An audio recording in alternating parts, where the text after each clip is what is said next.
내가 내 돈으로 먹고 살면서 집에서 애 보는 게 뭐가 힘들어. 그는 늘 그렇게 말했다. 이 집에서 나는 투명 인간이나 다름없었다. 그가 첫사랑에게 목걸이를 사준 영수증을 발견하기 전까지는 내 인내가 고마움으로 돌아오지 않는다는 걸 미처 몰랐다. 내가 번 돈이라고 생각한다면 어디 한번 두고 보자. 내 재테크와 친정집 지원 없이 내가 도대체 뭐라도 되는지. 이야기 시작에 앞서 구독과 좋아요를 눌러주시고 지금 어디서 듣고 계신지 댓글로 남겨주세요. 기쁜 마음으로 인사드리겠습니다. 자, 그럼 이야기 시작합니다.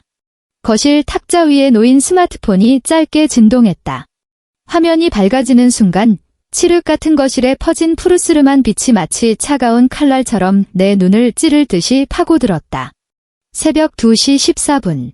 난방비를 아끼려고 보일러를 꺼둔 탓에 마루바닥에 무늬를 타고 올라온 냉기가 한 마리 얼음뱀처럼 발목을 감고 뼛속까지 스며들었다. 나는 소파 구석에 웅크린 채 보풀이 일어난 양모 담요를 두르고 있었다. 결혼 첫 해 시어머니가 명품이라며 주신 그 담요는 단 한 번의 세탁만으로도 형편없이 쪼그라들었다. 마치 내 결혼 생활처럼 말이다. 스마트폰이 다시 한 번 찡 울렸다. 내 것이 아니었다. 남편 김지훈의 스마트폰이었다. 그는 술에 떡이 된 채 침대 위에 진흙더미처럼 널브러져 있었다. 얇은 방문을 넘어 들려오는 그의 코골이 소리가 멈추지 않고 이어졌다.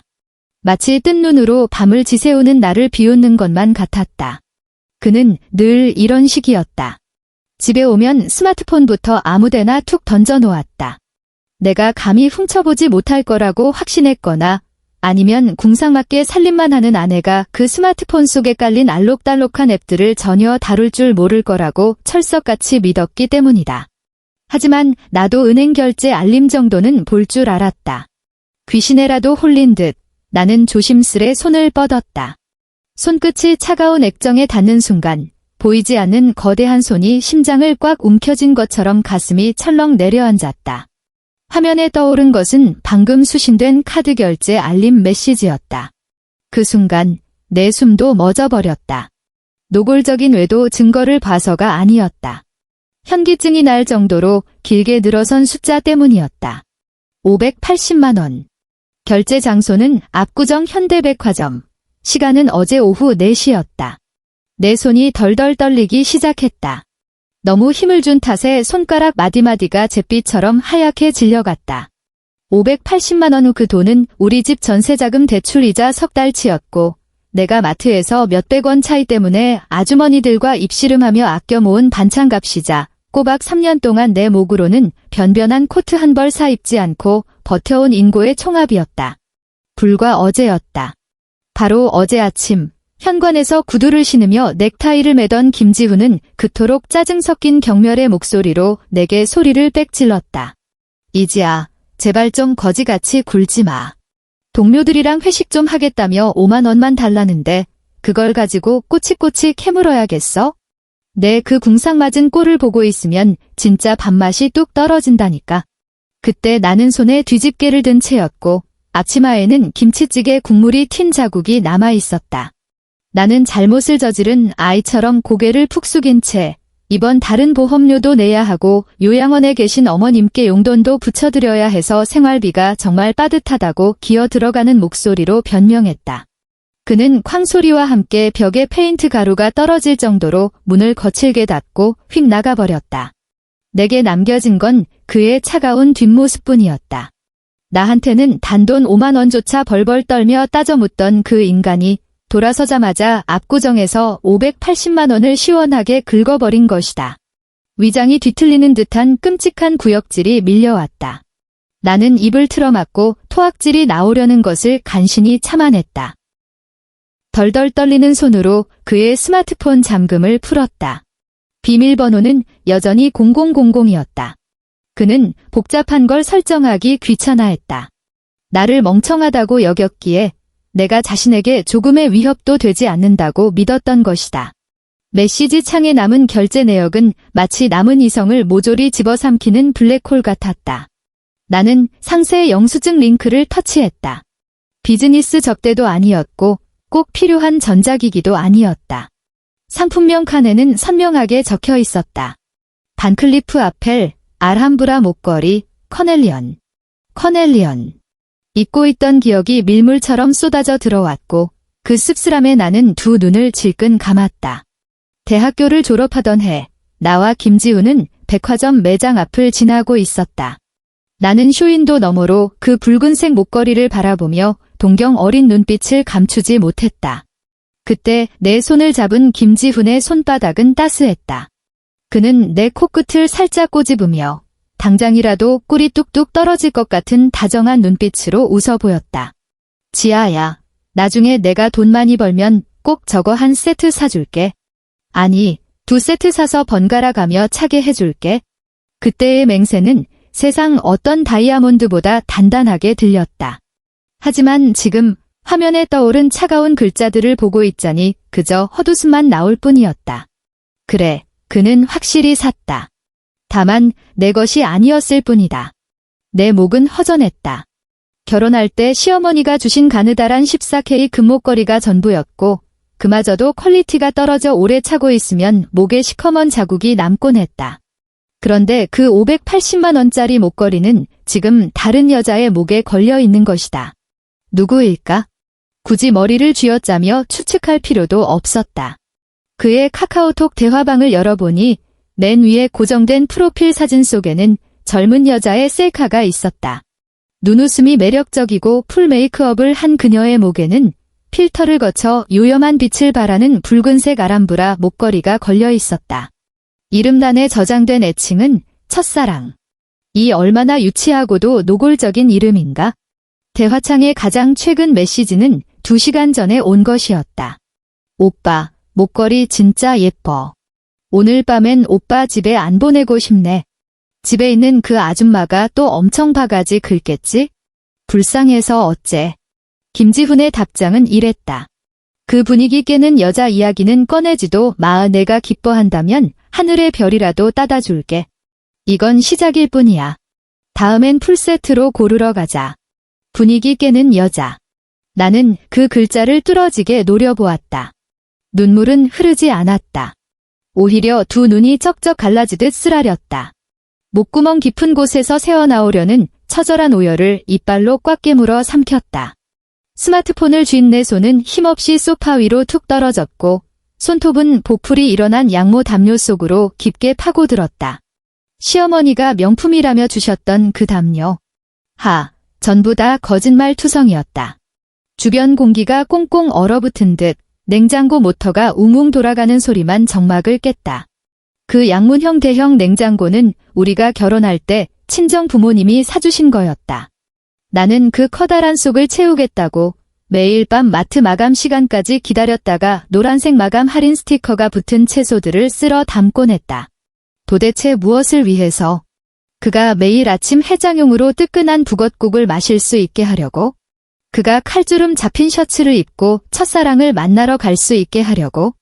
우리 부모님이 전세금의 절반을 보태준 이 아파트에서 그가 마음 편히 상전 노릇을 하도록 모시기 위해서?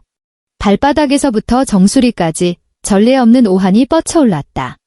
그것은 슬픔이 아니었다. 분노였다. 꼬박 3년이라는 시간을 바보처럼 쏟고 모든 것을 다 바쳐 헌신했건만 결국 발밑에 짓밟히고 뭉개졌다는 뼛속 깊은 분노였다. 나는 자리에서 일어났다. 오랫동안 웅크리고 있던 탓에 무릎에서 뚜둑하는 마찰음이 울렸다. 나는 당장 침실로 뛰어들어가 그를 흔들어 깨우지도 않았고 펑펑 울며 소리치지도 않았으며 심지어 그 빌어먹을 스마트폰을 박살내지도 않았다. 그저 조용히 스마트폰을 원래 있던 자리에 내려놓고 각도까지 완벽하게 맞춰 마치 아무도 건드리지 않은 것처럼 위장했다. 그러고는 주방으로 걸어가 얼음물 한 잔을 따라 마셨다. 얼음장같이 차가운 물이 식도를 타고 내려가며 온몸을 부르르 떨게 했지만 미친 듯이 뛰던 심장박동은 기묘할 정도로 차분히 가라앉았다. 만약 3년 전에 이지아였다면 아마 울며불며 왜 그랬냐고 따져 물었을지도 모른다. 하지만 지금의 이지아는 모진 생활고에 굳은 살이 박인 전업주부다. 나는 눈물이라는 것이 마트 계산대 옆에 놓인 공짜 비닐봉지보다도 더 쓸모없고 값싼 것이라는 걸 뼈저리게 알고 있었다. 나는 노트북을 켰다.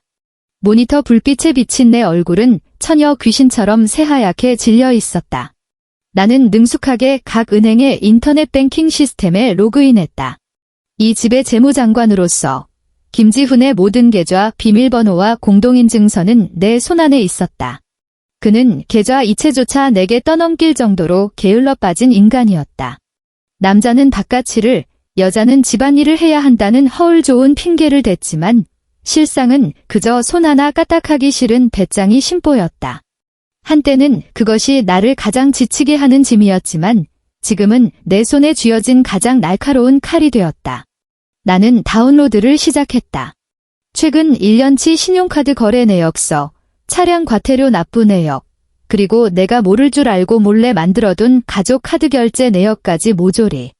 늦은 밤, 프린터가 돌아가는 징징거리는 소리는 유난히 귀에 거슬렸다.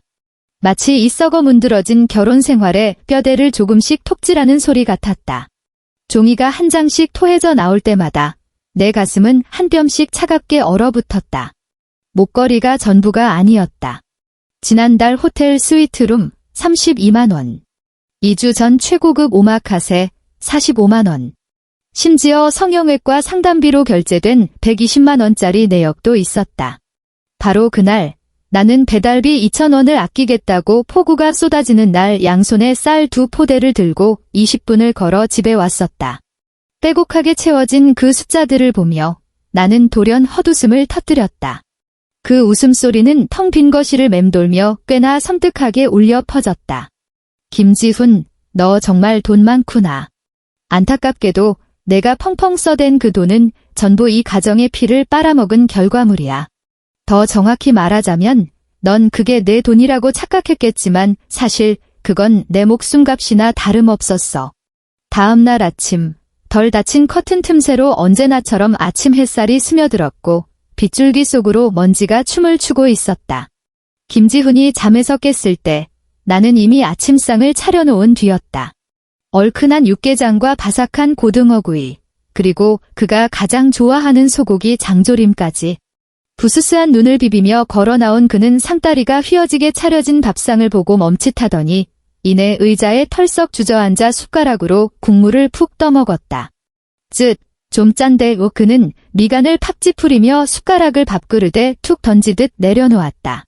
챙그랑하는 날카로운 마찰음이 울렸다. 이지야, 요즘 밥하는 게 갈수록 성의가 없다. 집에서 너무 오래 빈둥거렸더니 미각까지 퇴화한 거 아니야? 나는 그를 등진 채 싱크대에서 일주일치 밀린 과일을 씻고 있었다. 차가운 물이 내 손등을 타고 흘러내렸다. 소용돌이치며 빠져나가는 물줄기를 바라보며 내 입꼬리가 미세하게 말려 올라갔다. 미안해. 다음엔 신경 쓸게. 은의 목소리는 아주 나직했고 철저하게 길들여진 순한 양처럼 온순했다. 알면 됐어. 그는 장조림을 크게 베어 물며 우물쭈물 덧붙였다. 아 참, 나 오늘 야근이야. 저녁은 먹고 들어올 테니까 기다리지 마. 야근. 대체 어느 침대 위에서 하는 야근일까? 나는 몸을 돌려 전례 없이 다정하고 부드러운 눈빛으로 그를 응시했다. 그 눈빛에는 사랑 따윈 한 톨도 남아있지 않았다. 도축을 앞둔 살찐 돼지를 바라보는 연민만이 가득할 뿐. 알겠어요, 오빠. 수고해요. 나는 심지어 다가가서 약간 삐뚤어진 그의 넥타이를 반듯하게 고쳐 매주기까지 했다. 내 비상금을 털어 사준 그 에르메스 넥타이를 메고 그는 다른 여자를 품에 안으러 갈 것이다. 뭐야? 갑자기 징그럽게 그는 내 손을 질색하며 쳐내고는 차 키를 낚아챘다. 됐어, 나 갈게. 집에 있으면 바닥이나 좀 깨끗하게 닦아놔. 어제 보니까 먼지 투성이더라. 알았어. 현관문이 닫히는 순간 내 얼굴에 피어있던 미소는 흔적도 없이 사라졌다. 나는 창가로 다가가 그의 차가 단지를 빠져나가는 모습을 지켜보았다. 허세를 부리며 할부로 뽑은 저 수입차에 매달 180만 원짜리 할부금 역시 내가 10원 한 푼까지 쪼개가며 갚고 있었다. 차의 후미등이 코너를 돌아 완전히 시야에서 사라지자 나는 다시 침실로 돌아가 옷장 맨 아래 서랍을 열었다. 그곳에는 붉은색 벨벳 상자가 하나 놓여 있었다. 보석함이 아니라 내 도장함이었다. 나는 오래전부터 준비해둔 서류 한 부를 꺼냈다. 이혼 합의서. 오늘 아침에 급하게 출력한 게 아니었다. 사실 이 서류는 반년 전부터 내 노트북 바탕화면에 조용히 잠들어 있었다. 다만 예전에 나는 늘 헛된 환상에 빠져 있었을 뿐이다. 그가 잠시 정신이 나간 것뿐이라고, 내가 조금 더 완벽한 아내가 되면 그 다정했던 지훈이가 다시 돌아올 거라고. 하지만 어젯밤 확인한 580만 원짜리 목걸이는 내 환상 속에 살던 이지아의 목을 완벽하게 졸라버렸다. 나는 당장 서명하지 않았다. 그 전에 해야 할 더 중요한 일이 있었다. 옷부터 갈아입었다. 마트 갈 때 입던 헐렁한 트레이닝복이 아니라 짙은 남색 정장 투피스였다. 결혼 전 대기업 면접을 보러 다닐 때 입었던 일종의 전투복이었다. 품이 조금 꽉 끼긴 했지만 그 옷을 입는 순간 예전에 그 당당하고 결단력 넘치던 이지아가 아주 조금은 돌아온 것 같은 기분이 들었다. 오전 10시, 나는 서초동에 있는 한 법무법인 회의실에 제 시간에 맞춰 앉아 있었다. 내 맞은편에 앉은 박 변호사는 콧대 위에 금태 안경을 치켜올리며 내가 테이블 위에 쌓아둔 두툼한 증거 자료들을 보고는 놀라움을 감추지 못했다. 이지아 의뢰인님, 준비를 아주 철저하게 하셨군요. 그는 잠시 단어를 고르더니 말을 이었다. 보통 이런 상황이면 당사자분들이 감정적으로 격해져서 이렇게 완벽한 재무 증거를 수집하기가 쉽지 않거든요. 감정 낭비할 시간도 없습니다. 나는 두 손을 모아 무릎 위에 올렸다. 손끝은 얼음장처럼 찼지만 목소리만큼은 기이할 정도로 차분했다. 박 변호사님, 전 그냥 이혼만 할 생각 없습니다. 그 인간, 바닥에 나앉게 만들 겁니다. 이 집은 저희 부모님이 전세금의 절반을 보태주셨고 대출이자도 제가 다 갚고 있습니다. 차는 그 인간 명의지만 모든 할부금은 제 계좌에서 빠져나갔다는 거래 내역이 있습니다. 박 변호사는 서류를 훑어보며 고개를 끄덕였다. 법적으로 보자면 혼인 중 형성된 공동재산이긴 합니다만 남편분 측의 귀책 사유가 너무나도 명백하고 의뢰인님의 실질적인 자금 출처 증빙이 확실하네요. 전략만 잘 짜면 집도 지키고 남편분에게 막대한 빚을 떠안길 수 있겠습니다. 아니요, 그게 다가 아닙니다. 나는 가방에서 카드 한 장을 꺼내 변호사 앞으로 밀어놓았다. 까만색 가족 신용카드였다. 이 카드는 제 재테크 전용 계좌와 연결되어 있습니다. 명의는 그 인간 이름으로 되어 있지만 실질적인 결제 대금은 줄곧 제가 치러왔죠. 만약 이혼 효력이 발생하는 즉시 제가 이 카드를 해지해버린다면 그 전에 발생한 미청구 결제 대금은 법적으로 어떻게 처리됩니까? 박 변호사는 흠칫 놀라더니 이내 의미심장한 미소를 지었다. 혼인 기간 중에 발생한 결제라면 통상적으로 부부 공동 채무로 봅니다만 이혼 합의 이후에 발생한 결제 건이라면 그건 전적으로 남편분의 개인 채무가 되죠. 감사합니다. 나는 카드를 챙겨 넣었다. 어떻게 해야 할지 알겠네요.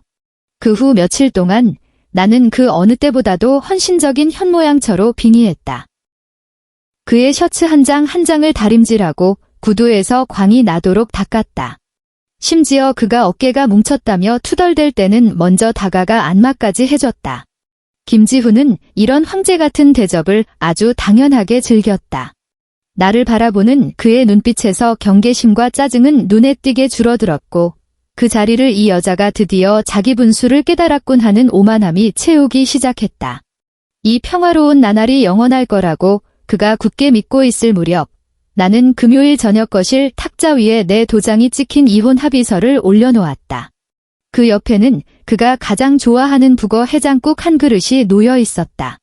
그가 돌아왔을 때 그는 변함없이 술 냄새를 풀풀 풍기고 있었다. 탁자 위에 서류를 발견한 그는 잠시 멍한 표정을 짓더니 이내 미친 듯이 박장대소를 터뜨렸다. 이지아, 너 미쳤냐? 밀당해. 이런 수법은 쌍팔년도에나 통하던 거야. 그는 합의서를 낚아채더니 내용 따윈 거들떠보지도 않았다. 이혼하고 싶어. 그래. 까짓것 해줄게. 나 없이 내가 하루라도 버틸 수 있을 것 같아? 관리비가 어떻게 빠져나가는지도 모르는 멍청한 주제에 그는 전혀 모르고 있었다. 공과금과 관리비는 처음부터 끝까지 내 통장에서 자동이체로 빠져나가고 있었다는 걸. 진심이야. 나는 일말의 동요도 없는 눈빛으로 그를 조용히 응시했다. 내가 멍청한 구제불능이라고 생각한다면 이제 그만 놔줘. 내일 당장 법원으로 가서 서류 접수하자. 좋아. 내일 당장 가. 안 가면 내가 성을 간다. 술김에 객기를 부린 건지 아니면 이 궁상 맞은 아내를 빨리 치워버리고 첫사랑을 집에 들이고 싶어서 안달이 난 건지. 그는 볼펜을 거칠게 움켜쥐고 그 종이 위에 꾹꾹 눌러 자신의 이름을 휘갈겼다. 바로 그 순간 내 마음속을 올가매고 있던 무거운 쇠사슬이 툭 하고 끊어지는 소리가 들렸다. 다음 날 가정법원 앞. 김지훈은 잔뜩 짜증이 난 얼굴로 끊임없이 손목시계를 들여다보고 있었다. 나는 알고 있었다. 그가 오후에 그 여자와 백화점 쇼핑을 가기로 약속했다는 걸. 빨리빨리 좀 끝내지. 나 바쁜 사람이야. 그는 나를 힐끗 쳐다볼 생각조차 하지 않은 채 재촉만 해댔다. 서류 제출을 마치고 법원 정문을 나서는 순간 쏟아지는 햇살이 눈부시게 시렸다. 서울의 가을바람이 매섭게 불어와 내 머리카락을 헝클어뜨렸다. 얘야, 죽상 짓고 있지 마. 김지훈은 오늘 데이트를 위해 특별히 빼입은 신상 정장 재킷을 툭툭 털어내며 말했다. 앞으로 내 인생에 얼쩡거리지 마라. 집은 일단 내가 살고 있어. 내가 시간 날 때 다시 정산하러 갈 테니까. 그는 서류에 도장만 찍으면 자신이 완전히 자유의 몸이 된 줄 착각했다. 이제 그토록 원하던 진정한 사랑을 맘껏 누릴 수 있을 거라고 말이다. 주차장을 향해 젠걸음으로 멀어지는 그의 뒷모습을 보며 나는 아무 말 없이 스마트폰을 꺼내 들었다.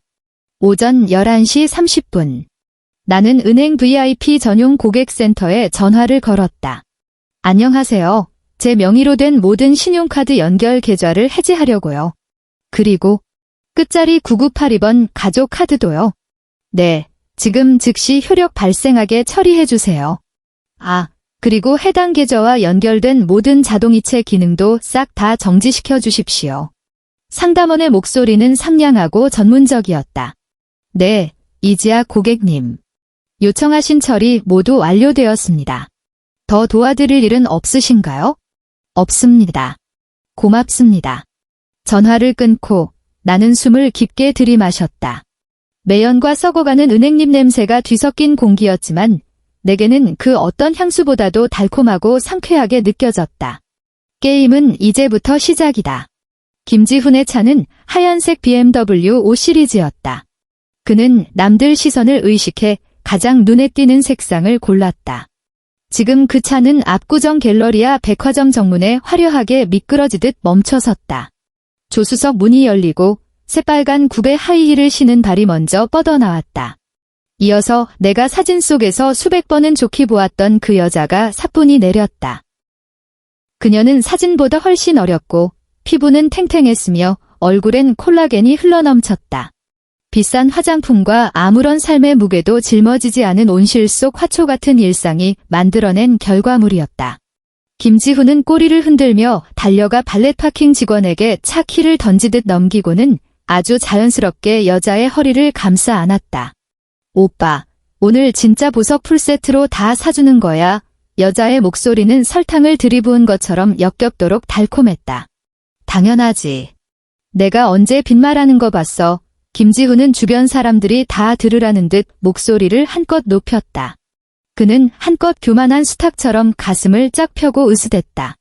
가자. 오늘 내가 원하는 만큼 마음껏 긁게 해줄게. 나는 길 건너편 카페에 앉아 통유리창 너머로 그 한심한 촌극을 감상하고 있었다. 손에 든 아이스 아메리카노 컵표면에 맺혀있던 물방울이 주르륵 미끄러져 내 손등 위로 툭 떨어졌다. 차가웠다. 두 사람은 그 유명한 명품관 안으로 자취를 감추었다. 굳이 따라 들어갈 필요는 없었다. 그저 기다리기만 하면 될 뿐. 시간이 1분 흘러갔다. 10분, 20분. 드디어 내 스마트폰 화면이 밝게 빛났다. 첫 번째 문자 메시지가 도착했다. 시스템 메시지였다. 국민카드, 결제 승인 거절. 끝자리 9982번. 결제 시도 금액 1200만 원 거절 사유는 카드 해지. 1200만 원 진짜 간덩이가 부었구나.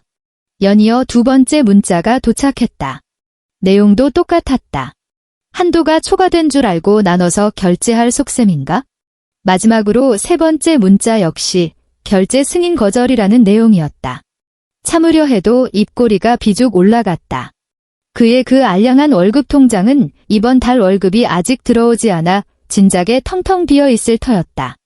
예전 같았으면 내가 매달 이맘때쯤 그의 체면을 세워주느라 그 통장으로 돈을 이체해줬겠지만 오늘 그 자동이체 스위치는 내 손으로 직접 꺼버린 지 오래였다. 바로 그때 탁자 위에 올려둔 내 스마트폰이 진동하기 시작했다. 화면에는 익숙한 이름 세 글자가 깜빡이고 있었다. 김지훈. 나는 징 하고 울리는 그 진동을 가만히 내려다보았다. 한 번, 두 번, 세 번. 지금쯤 그 인간이 어떤 꼴을 하고 있을지 머릿속에 훤히 그려졌다. 명품관 계산대 앞에 선 그의 등 뒤로는 제복을 입은 직원들이 처음에 공손했던 눈빛을 거두고 의심 가득한 눈초리로 그를 쏘아보고 있을 것이다. 그리고 그 옆에는 원래라면 딱 달라붙어 있었을 첫사랑 그녀가 지금쯤 슬그머니 거리를 두고 떨어져 있겠지. 그의 이마에는 분명 식은땀이 송글송글 맺혔을 테고 지갑 속 다른 카드들을 찾느라 허둥지둥대고 있을 것이다. 하지만 유감스럽게도 그 카드들은 이미 한도가 초과되었거나 아니면 내 명의로 묶여있는 것들 뿐이었다. 전화는 이내 끊어졌다. 하지만 곧바로 다시 울리기 시작했다. 이번에는 그를 너무 오래 기다리게 하지 않았다. 나는 스마트폰을 집어들고 통화 버튼을 누른 뒤 스피커를 귀에 가져다 댔다. 야, 이지야. 너 도대체 무슨 수작을 부린 거야? 수화기 너머로 길길이 날뛰는 김지훈의 고함 소리가 터져나왔다. 시끌벅적한 주변 소음 사이로 직원의 이해에 바르지만 차가운 재촉 소리도 어렴풋이 들려왔다. 손님, 이 카드도 다시 결제 시도해볼까요? 내 카드 대체 왜 이래? 왜 결제가 안 되냐고. 내가 무슨 짓 한 거 아니야? 당장 은행 고객센터에 전화해. 나 지금 급하게 써야 한단 말이야. 다급해진 그의 목소리는 평소에 기고만장하던 그 톤이 아니었다. 벼랑 끝에 몰린 자의 찌질한 당황스러움이 역력하게 묻어났다. 말해봐. 너 귀먹었어? 나는 창밖을 내다보았다. 누렇게 바랜 플라타너스 잎사귀 하나가 나뭇가지에서 떨어져 허공을 빙글빙글 맴돌다. 결국 힘없이 먼지 구덩이 속으로 추락하고 있었다. 나는 가볍게 숨을 한 번 들이마시고 지독하게 차가울 정도로 평온한 목소리로 오랫동안 준비했던 그 한마디를 수화기 너머로 내뱉었다. 죄송한데 누구시죠? 전화기 너머가 순식간에 쥐 죽은 듯 조용해졌다. 너 지금 뭐라고 했어? 나 김지훈이야. 내 또. 나는 빨간색 통화 종료 버튼을 눌러버렸다. 세상이 이토록 고요해졌다. 나는 그 아이스 아메리카노를 들어 한 모금 마셨다. 쌉싸름한 맛이 혀끝에 퍼져나갔지만 뒤따라오는 단맛은 그 어느 때보다 선명했다. 통유리창 너머로 백화점의 유리문이 열리는 것이 보였다. 김지훈이 양손에 아무것도 쥐지 못한 채 처참한 몰골로 걸어 나왔다. 그는 걸으면서도 스마트폰을 신경질적으로 퍽퍽 내리치고 있었다. 그야말로 미치광이가 따로 없었다. 그리고 새빨간 굽의 하이힐을 신었던 그 여자는 그의 곁에 없었다. 그녀는 회전문 안쪽에 선 채로 스마트폰만 뚫어지게 들여다보며 카카오 택시라도 부르는 모양이었다. 찬바람을 맞으며 넋이 나간 남자에게는 눈길 한 번 주지 않았다. 나는 커피잔을 내려놓고 가방을 챙겨 자리에서 일어났다. 슬슬 도어락 비밀번호를 바꾸러 갈 시간이었다. 카페 문을 밀고 나와 가을 햇살 속으로 걸음을 내디뎠다. 택시를 잡으려고 손을 번쩍 들어 올리려는 찰나 내 시선이 왼쪽 네 번째 손가락에 머물렀다. 그곳에는 옅고 하얀 반지 자국이 남아 있었다. 꼬박 3년 동안 끼고 있던 싸구려 결혼 반지가 남긴 흔적이었다. 나는 걸음을 멈추고 오른손을 뻗어 엄지와 검지로 그 표면이 닳아버린 은색 반지를 쥐었다. 금속이 피부와 마찰하며 뻑뻑하게 밀려나가는 느낌이 마치 이 징그러운 관계를 뜯어낼 때의 고통과도 같았다. 손끝에 약간 힘을 주었다. 반지는 손가락 마디를 미끄러져 툭 하고 빠져나왔다. 나는 이 깃털처럼 가벼운 반지를 물끄러미 바라보았다. 햇빛을 받아도 빛나지 않는 칙칙한 반지. 안쪽에 새겨져 있던 JNJ라는 이니셜은 이미 형체도 없이 뭉개져 있었다. 나는 길가에 놓인 쓰레기통 옆으로 다가갔다. 단 1초의 망설임도 없이 손바닥을 뒤집었다. 챙그랑 하는 가벼운 소리. 반지는 다 마신 커피컵과 구겨진 전단지 더미 속으로 떨어져 순식간에 흔적도 없이 사라졌다. 나는 손바닥에 묻은 먼지를 털어내듯 두 손을 탁탁 털었다. 그러고는 다시 손을 들어 올리며 다가오는 빈 택시를 향해 손짓했다. 택시가 한강대교 위를 쏜살같이 내달렸다. 차창 밖의 풍경이 마치 흐르는 빛의 띠처럼 아무런 미련도 없이 뒤로 휙휙 물러났다. 나는 택시 뒷좌석에 다소 뻣뻣한 가죽 시트에 등을 기댄 채 뜨겁게 달아오른 스마트폰을 꽉 쥐고 있었다. 스마트폰은 죽기 직전 발악하는 벌레처럼 아직도 징징거리며 진동하고 있었다. 보지 않아도 알 수 있었다. 김지훈이 12번째 걸어오는 전화라는 걸? 나는 전원을 끄지도 않았고 수신 차단도 하지 않았다. 그저 조용히 화면이 켜지며 그 이름이 뜨는 것을 지켜보다가 다시 까맣게 꺼지는 것을 감상할 뿐이었다. 진동이 한 번씩 멈출 때마다 골마 터져버린 내 마음속 상처 위에 시원한 연고를 덧바르는 것만 같았다. 아파트 단지 입구에 도착했을 때는 벌써 오후 2시가 되어 있었다. 늦가을에 차가운 바람이 누렇게 마른 낙엽 몇 장을 휘말고 텅 빈 아파트 화단 구석을 맴돌았다. 나는 고개를 들어 7층의 그 창문을 올려다보았다. 커튼이 굳게 닫힌 창문은 마치 멀어버린 눈동자 같았다. 저곳은 한때 내가 깨질세라 조심조심 지켜왔던 가정이었지만 지금 와서 보니 그저 얄팍한 거짓말과 비참한 인내로 겹겹이 쌓아 올린 모래성에 불과했다. 엘리베이터에 올라타 해당 층수 버튼을 눌렀다. 엘리베이터가 올라가며 느껴지는 무중력 상태에 아주 잠깐 현기증이 일었지만 곧이어 태어나서 처음 겪어보는 맑고 또렷한 정신이 그 자리를 대신했다. 현관문 앞에 다가가서도 나는 평소처럼 눈 감고도 칠 수 있는 그 비밀번호를 누르지 않았다. 김지훈의 생일 0912. 나는 손을 뻗어 차가운 도어락 덮개에 손끝을 대었다. 덮개가 스르륵 밀려 올라가는 순간 숫자 패드에서 푸르스름한 불빛이 새어나왔다. 이 순간 나는 문을 여는 것이 아니었다. 아주 정밀한 외과 수술을 집행하는 중이었다. 문 안쪽에 있는 설정 버튼을 꾹 누르자 삐 하는 긴 소리와 함께 도어락 시스템이 비밀번호 변경 모드로 진입했다. 나는 숨을 깊게 한 번 들이마시고 아주 느리지만 단호하게 새로운 네 자리 숫자를 꾹꾹 눌렀다. 1012. 바로 오늘. 내가 새롭게 태어난 날이었다. 설정이 완료되었습니다. 라는 경쾌한 안내음이 울려 퍼짐과 동시에 무거운 철문이 철컥 하고 잠겼다. 그 선명한 금속음 하나로 나와 과거의 그 비굴했던 이지아는 완벽하게 두 개의 세상으로 단절되었다. 집 안으로 들어서자 허공에는 김지훈이 아침에 뿌리고 나간 남자 향수 냄새가 아직 옅게 남아 있었다. 싸구려 인공향료에 코를 찌르는 역겨운 냄새. 예전에는 그게 듬직한 남자 냄새라고 여겼지만 지금은 그저 구역질이 날 뿐이었다. 나는 쉬지 않고 곧장 현관 옆에 수납장으로 걸어갔다. 그곳은 김지훈이 죽었다 깨어나도 열어보지 않을 구석진 칸이었다. 나는 맨 안쪽 구석을 뒤져 붉은색 표지의 주택 전세 계약서를 꺼내 들었다. 계약서에는 아주 또렷하게 적혀 있었다. 임차인 이지아. 그리고 전세금 출처는 내 아버지 이정국. 처음 신혼집을 구할 때 김지훈의 그 알량하고도 우스운 자존심을 지켜주겠다고 우리는 친구들 앞에서 전세금 이야기가 나올 때마다 은근슬쩍 얼버무리며 그에게 가장의 체면을 세워주었다. 하도 오랫동안 연기를 한 탓에 아마 그 인간은 진짜 자기가 서울 노른자위 땅에 있는 이 아파트의 실소유주라고 굳게 믿어버린 모양이었다. 나는 그 전세 계약서를 현관에서 가장 잘 보이는 신발장 위에 떡하니 올려두었다. 그리고 그 옆에는 가위로 반토막을 내버린 그의 가족 카드를 나란히 놓아두었다.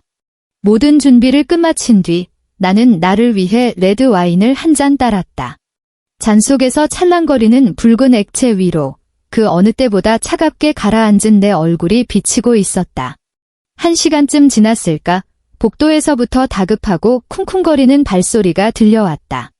아주 익숙한 발걸음이었다. 술에 잔뜩 취했거나 밖에서 기분이 상했을 때면 온 동네 사람들에게 자기 불만을 광고라도 하듯 저렇게 바닥이 꺼져라 발을 구르며 걷는 습관이 있었다. 곧이어 도어락 번호를 누르는 소리가 이어졌다. 띡, 띡, 띡, 띡. 1초의 정적. 비밀번호가 틀렸다는 날카로운 경고음이 울렸다. 나는 거실 소파에 다리를 꼬고 앉아 와인 잔을 가볍게 흔들며 입꼬리를 비스듬히 끌어올려 냉소를 지었다. 문 밖에 선 인간은 분명 멍해졌을 것이다. 곧바로 자신이 번호를 잘못 눌렀다고 생각한 듯 두 번째 시도가 이어졌다. 띡, 띡, 띡, 띡. 이번에는 경고음이 한층 더 길고 날카롭게 울리며 마치 그를 조롱하는 것 같았다. 아, 씨발. 이놈의 도어락이 미쳤나. 두꺼운 철문을 뚫고 들어오는 김지훈의 포효에는 노골적인 분노와 짜증이 묻어 있었다. 이어서 쾅쾅거리는 묵직한 마찰음이 울렸다.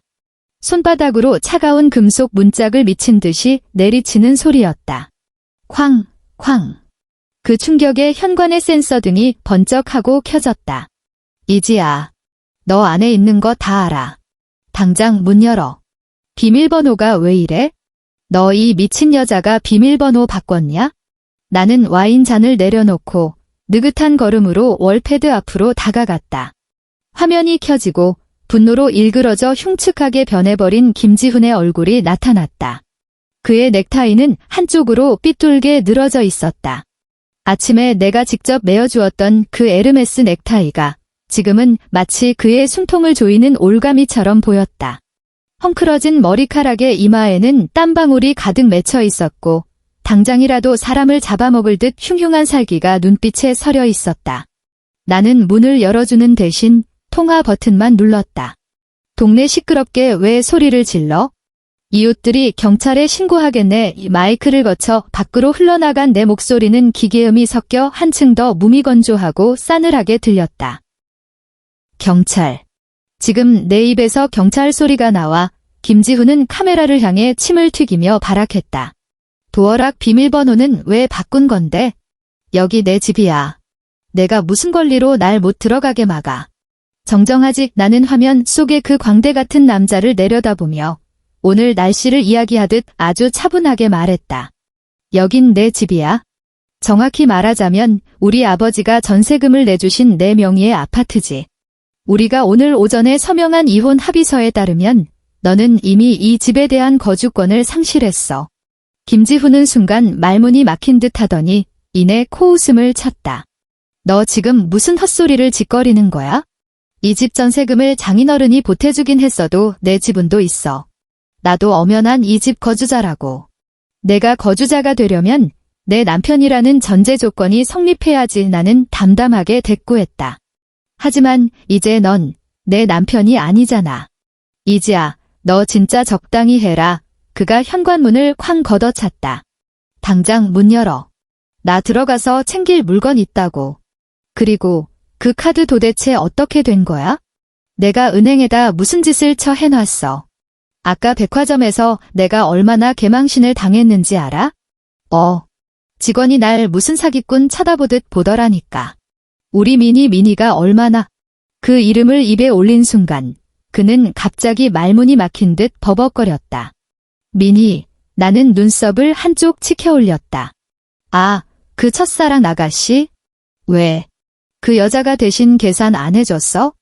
김지훈의 얼굴이 순식간에 핏빛으로 달아올랐다.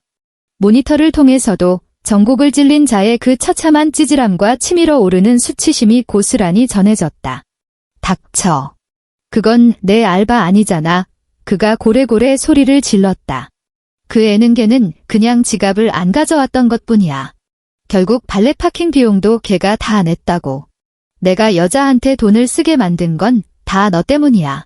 내가 내 카드를 막아버렸으니까. 아하, 그런 일이 있었군. 나는 그 우스꽝스러운 장면을 상상해 보았다. 땅값 비싸기로 소문난 압구정 한복판에서 발렛 파킹 비용조차 낼 돈이 없어 고개를 푹 숙인 채 옆에 선 여자에게 신용카드를 부탁해야만 했던 김지훈. 평소 가오에 죽고 가오에 살며 돈은 무조건 남자가 내야 한다고 떠벌리던 그의 그 하찮은 자존심은 아마 그 순간 길바닥에 지식여져 가루가 되었을 것이다. 게다가 고작 목걸이 하나에 홀딱 넘어가 호텔까지 따라가는 여자라면 남자가 카드 한도를 초과해 결제조차 못하는 꼴을 보았을 때 뒤도 안 돌아보고 떠나버리는 건 당연한 수순이었다. 김지훈, 넌 아직도 주제 파악을 못했구나. 나는 팔짱을 낀 채 화면을 똑바로 응시했다. 내가 쓰던 그 카드들, 본인 명의는 전부 나로 되어 있어.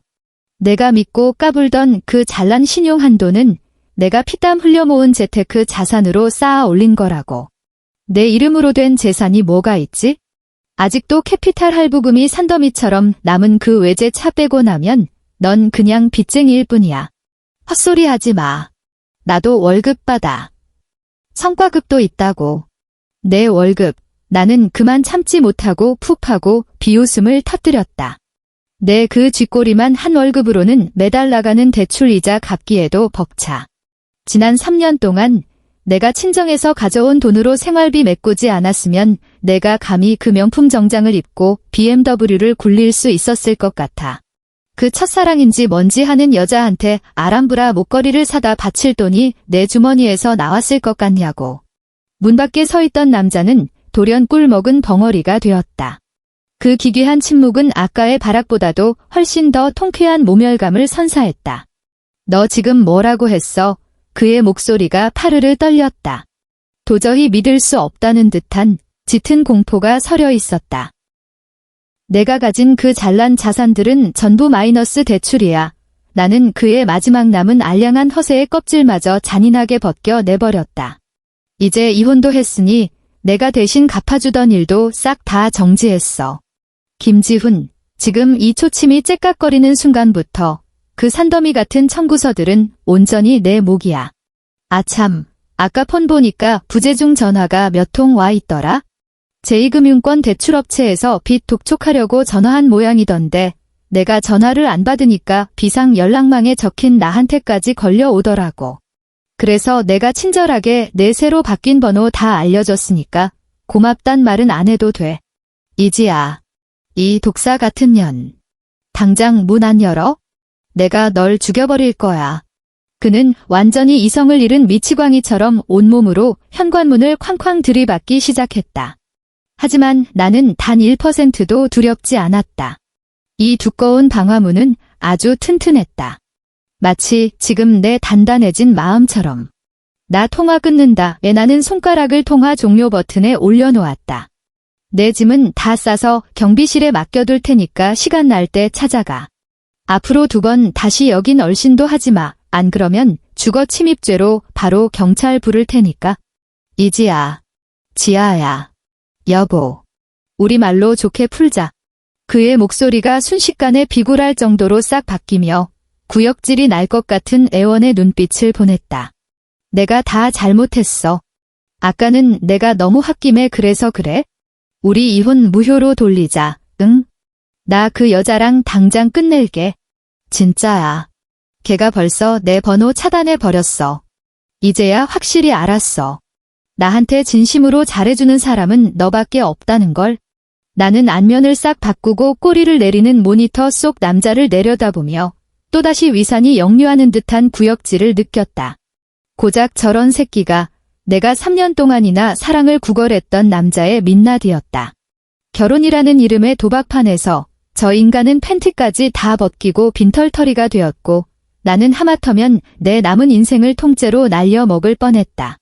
너한테 세상에서 제일 잘해주던 그 호구 이지아는 내 손에 진작에 타살당했어. 그 말을 끝으로 나는 미련 없이 통화 종료 버튼을 눌러버렸다. 화면이 새카맣게 꺼졌다. 문밖에서 문을 내리치는 소리와 찌질한 울음소리가 계속 이어졌지만 내 귀에는 더 이상 아무 소리도 들리지 않았다. 나는 거실로 돌아와 남은 레드 와인을 단숨에 비워냈다.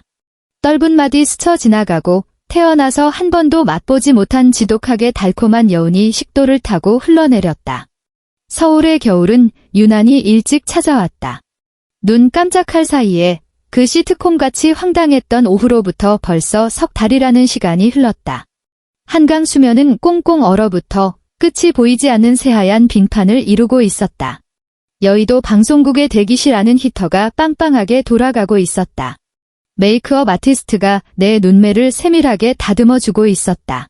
거울 속에 비친 여자는 PD 완벽하게 떨어지는 아이보리색 캐시미어 투피스를 입고 우아하게 웨이브 진 머리칼을 늘어뜨린 채 그 어느 때보다 반짝이고 단단한 눈빛을 띠고 있었다. 보풀이 일어난 싸구려 니트를 입고 마트에서 단돈 100원에 목숨을 걸며 아줌마들과 입씨름을 하던 궁상맞은 전업주부의 그림자는 그 어디에서도 찾아볼 수 없었다. 작가님, 오늘 피부톤이 정말 좋으시네요. 아티스트가 방긋 웃으며 찬사를 보냈다. 그 엄청난 풍파를 다 겪으신 분이라고는 도저히 안 믿겨요. 나는 입가에 부드러운 미소를 띠며 대답했다. 아마 집안에 쌓아뒀던 대형 쓰레기를 내다버렸더니 공기가 맑아져서 그런가 봐요. 내가 쓴 에세이 벼랑 끝 주부의 영수증 반격은 출간 첫 주 만에 베스트셀러 1위 자리를 꿰찼다. 책 속의 실명은 거론하지 않았지만 활자 하나하나가 내 피눈물로 써 내려간 실전 경험담이었다.